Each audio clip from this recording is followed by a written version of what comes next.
our recommendation is that ITC provide a wide variety of R&D schemes. Some require industry sponsorship. Others can have their own strategic R&D investment, even without the industrial participation right from the beginnings. Okay, some are not uneasy with the regulation approval from the Financial Committee to the Legislators' Council. Right now, the ceilings has been raised to 21 million Hong Kong dollars.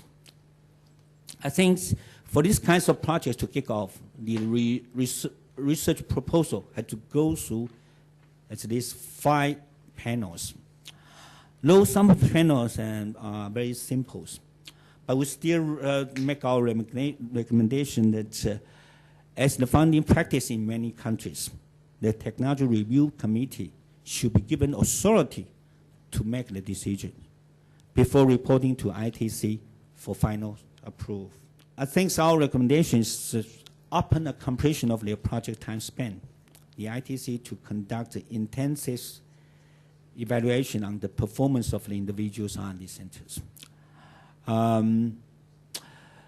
Also, eventually, the ITC had to make a critical decision for the consolidation of the program in the future. This consolidation is become more necessary if we take into account the mismatch between public R&D and private R&D. But there are other things that are always the same. In particular, the tremendous sense of vitality, dynamism, the can-do mentality that characterizes Hong Kong people. That's always been there. And those are some of the qualities that have ensured a rapid and successful economic development in the 50s, 60s, 70s, 80s, also a successful transition in the 1990s. That previous success, though, was based on a very free market approach.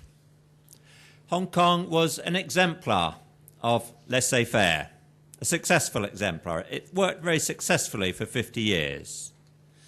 But I'm not sure that that approach is suitable or adequate for a future in which technology and innovation are more and more important.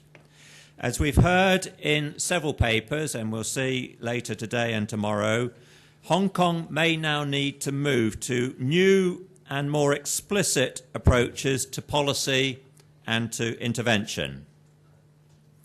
And that implies quite fundamental changes in Hong Kong values, Hong Kong culture, Hong Kong politics, Hong Kong ideology.